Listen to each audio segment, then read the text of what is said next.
రైతులకు గిట్టుబాటు ధర, కొనుగోలుదారులకు చౌకగా కూరగాయలు అందించాలనే లక్ష్యంతో ఏర్పాటు చేసిన రైతు బజార్ల ఉద్దేశాన్ని వైకాపా ప్రభుత్వం నీరుగారుస్తోంది. సంస్కరణల పేరిట ఎడాపెడా అద్దెలు పెంచేసి వాటిని ఆదాయ వనరుగా మార్చేశారు. కొత్తగా 54 రైతు బజార్లు ఏర్పాటు చేస్తున్నామని అధికారంలోకి వచ్చిన నాటి నుంచి గొప్పలు చెప్పడం తప్పితే వాటిలో 25% కూడా పూర్తి చేయలేకపోయారు. గతంలో ఉన్న వాటిలోనూ సౌకర్యాల కల్పనను విస్మరించారు. శీతల గదులకు తాళాలేశారు. తాగునీరు, విద్యుత్తు, సీసీ కెమెరాల పనితీరు అంతంత మాత్రమే. మరుగుదొడ్లలోకి వెళ్తే ముక్కులు మూసుకుని కూడా ఉండలేని దుస్థితి. ఇలా మొత్తం రైతు బజారు వ్యవస్థని అస్తవ్యస్తంగా తయారు చేసిన ఘనత సీఎం జగన్కే దక్కుతుంది.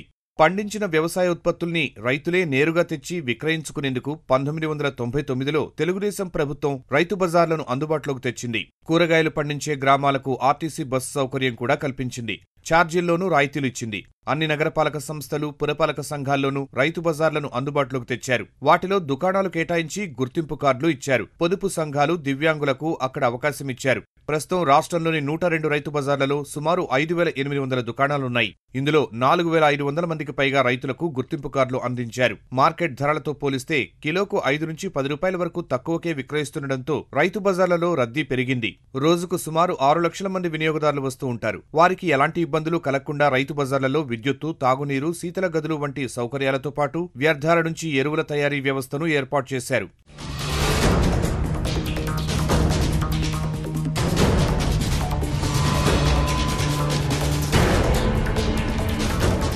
రైతు బజార్ల నిర్వహణను మెరుగుపరచాల్సిన ప్రభుత్వం వాటిని ఆదాయ వనరుగానే చూస్తోంది. అద్దెల రూపంలో బాధేస్తుండటంతో దుకాణదారులు ఆ భారాన్నంతటినీ వినియోగదారులపై మోపుతున్నారు. అంటే ప్రభుత్వమే రేట్లు పెంచక తప్పని పరిస్థితిని సృష్టిస్తోందన్నమాట. దీంతో రైతు బజార్లలోనూ అమ్మకాలు తగ్గుతున్నాయి. 2014తో పోలిస్తే 2018 నాటికి కూరగాయల ఉత్పత్తి 13 లక్షల టన్నులు పెరిగింది. 2018తో పోలిస్తే 2022లో అమ్మకాలు మాత్రం 26 లక్షల టన్నులు తగ్గడం పరిస్థితికి అద్దం పడుతోంది. ప్రాంతాల వారీగా ఒక్కో దుకాణానికి 1500 నుంచి 3000 రూపాయల వరకు ప్రభుత్వం అద్దెలు నిర్ణయించింది. స్వయం సమృద్ధి అంటూ బాదుడుకు తెరతీసింది. ఇలా విచ్చలవిడిగా బాధేస్తూ రైతు బజార్ల ఆదాయాన్ని ఏడాదికి 11 కోట్లకు చేర్చామంటూ సంబరాలు చేసుకుంటోంది. అదేమంటే బినామీ రైతుల్ని తొలగించి ఆదాయం పెంచామని సన్నాయి నొక్కులు నొక్కుతోంది.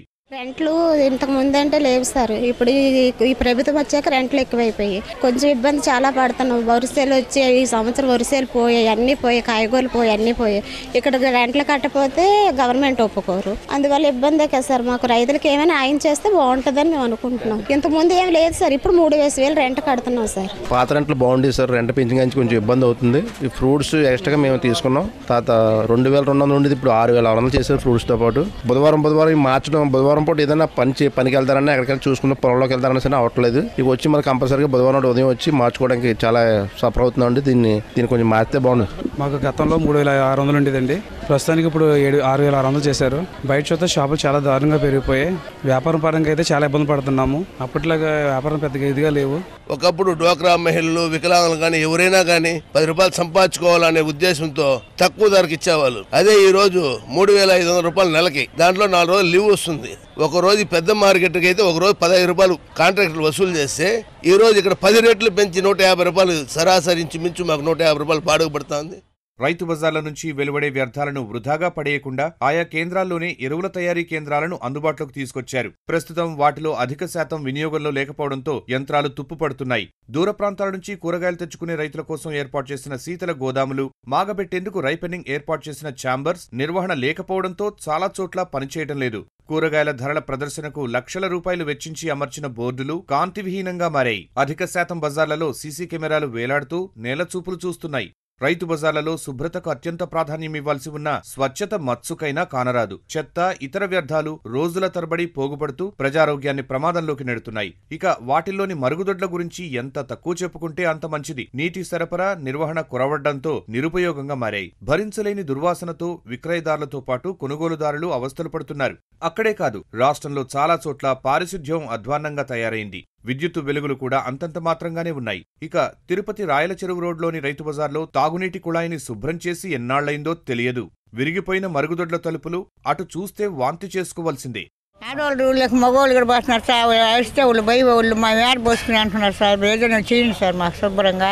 అక్కడ పోవాలంటే భయం వేస్తున్నారు. వాసన అంటే వాసన కాదు, గుబ్బు అంటే గుబ్బు కదా సార్. అక్కడ ఈగలు వాలడము, అవి వచ్చి మళ్ళీ వెజిటేబుల్స్ మీద కూర్చోవడము, అది ఎంత క్లీన్ చేసినా కూడా కానీ చాలా హెల్త్ ఇష్యూస్ వస్తాయి.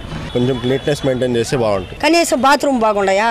మమ్మల్ని మాత్రం మీరు చెత్త తోయలేదు, వాసన వస్తున్నది అని మమ్మల్ని మాత్రం అడుగుతున్నారు. ఇక్కడ దానికి అడగట్లే, అక్కడ నీళ్ళు అక్కడ నిలిచి పొడుస్తున్నాయి. పోవాలంటే వాత అయి పొడుస్తున్నది. బాగా శుభ్రత క్లీన్ చేయాలా. ఈ పక్కన దోమలు అవన్నీ ఉండి గలీజ్గా ఉండే కూరగాయలు దయచేసి శుభ్రత చేయాలా. ఎడ రూములు బాగలే, ఆడ బాత్రూమ్లు గలీజులుగా ఉన్నాయి. ఎలుకలు అంటే ఎలుకలు కాదు, పొగులే కొరికి పోసేస్తున్నాయి. తెచ్చిన సరుకులు కూడి తినేదానికి లేదు, అట్ట పుణుకునేదానికి లేదు. సరుకులన్నీ పాడైపోతున్నాయి. బాడీకి మట్టుకో కరెక్ట్గా ఇచ్చేయాల నిలబెడితే. తలుపులు లేవు, బాత్రూమ్ పోయింది, నీళ్లు పోసే దిక్కులేదు. కడిగేవాళ్ళే ఎప్పుడో వారానికి ఒకసారి అటు కడిగిస్తారు. రైతు బజార్ల నిర్మాణాలకు కోట్ల రూపాయలు ఖర్చు చేసినా వాటి ప్రారంభానికి మాత్రం వైకాపా సర్కారు వాయిదా వేస్తూ వస్తోంది. తెలుగుదేశం హయాంలో పూర్తయిన వాటిని అందుబాటులోకి తీసుకురాలేదు. అటు సాంకేతికతను అందిపుచ్చుకోవడంలో రైతు బజార్లు ఇంకా వెనుకబడే ఉన్నాయి. కూరగాయల ధరల వివరాలను వినియోగదారులకు మొబైల్ యాప్ ద్వారా పంపే విధానం అన్ని చోట్ల అమలు కావడం లేదు. గతంలో ఆన్లైన్లో కనిపించేవి, ఇప్పుడు దాన్ని తీసేశారు. ఫుడ్ కోర్ట్ల ఏర్పాటు, పిల్లలు ఆడుకునేందుకు సౌకర్యాలు, ఏటీఎంలు వంటి సౌకర్యాలు కాగితాలకే పరిమితమయ్యాయి.